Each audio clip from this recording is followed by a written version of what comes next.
The Philippines is a country full of life, adventure, and relaxation. Traveling here is amazing and will take you to many different places where you can have fun or just relax.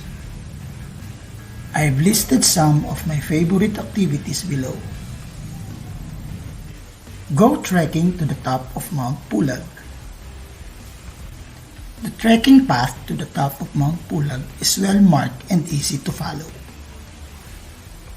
It's not difficult, but it's challenging. The ascent takes about 5 hours up a steep mountain trail with several switchbacks. You can start your hike at any time between 5 a.m. and 5 p.m. depending on weather conditions and other factors such as how long it takes you to reach the summit, which may take approximately 4 hours. Swim with whale sharks in Oslob, Cebu. Oslob is a small island off the coast of Cebu, and it's home to one of the world's largest populations of whale sharks.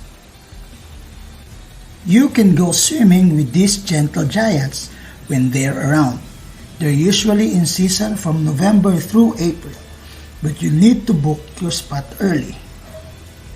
There are only 2 places here in the Philippines where you can do this, at Pescador Reef in Cebu or at Coron Reef in Palawan.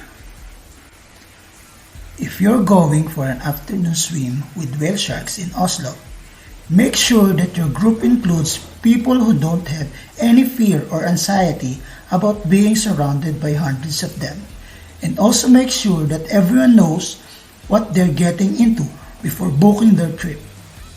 Both dive operations offer guided tours so that everyone gets a chance to see these amazing creatures up close and personal.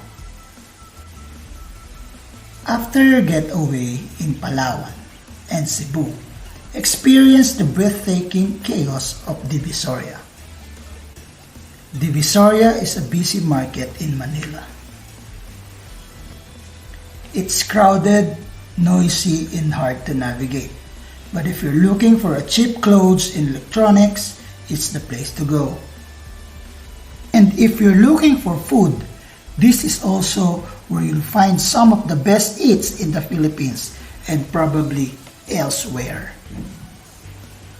The vendors here will try their best to convince you that this or that item is fresh off the boat from China or Thailand.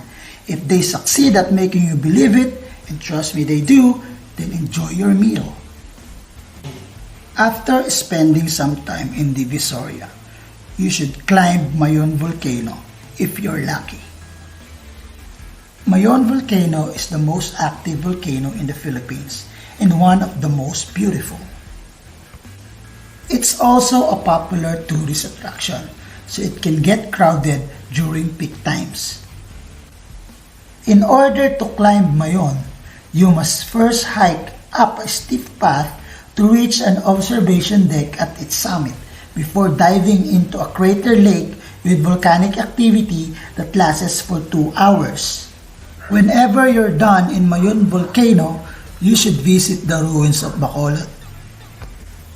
Bacolod is the capital of Negros Occidental and a city in the Philippines.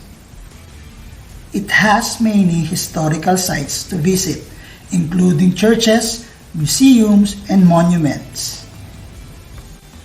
The city also has a lot of shopping options and good hotels to stay at during your trip. Bacolod's name was derived from the Ilonggo word Bacolod, meaning stone hill, since the settlement was founded in 1770 on a Stone Hill area, now the district of Grenada and the former site of the Bacolod Murcia Milling Company.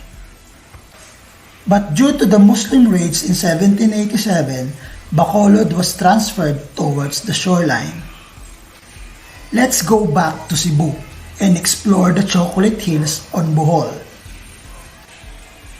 Bohol is a beautiful island in the Philippines that offers scuba diving, waterfalls, and historical sites.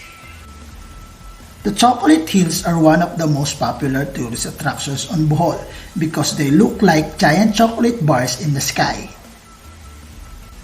They are made up of many smaller hills that resemble delicious treats.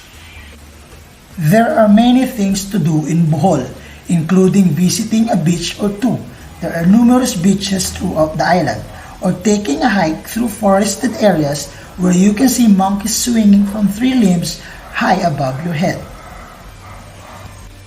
If you have time before your next flight out of Cebu City Airport, then consider visiting Panglao Island, which has crystal clear waters unlike anywhere else on Earth.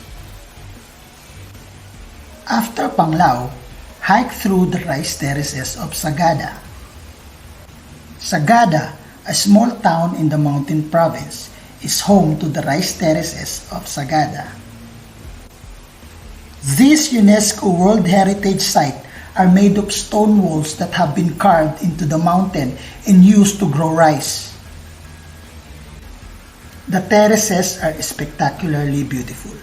They're covered in vegetation and surrounded by waterfalls that tumble down cliff sides into pools below. You can hike through them on trails or even stay overnight at one of their many cottages. You can also have fun at other islands such as Malapascua Island, the Bantayan Island, Catanduanes, Philippines. You will find that the Philippines has so much to offer in terms of adventurous and relaxing destinations. The country has a rich history and culture, as well as beautiful beaches and pristine natural landscapes. So, what are you waiting for? It's time to get out there and explore the beautiful Philippines.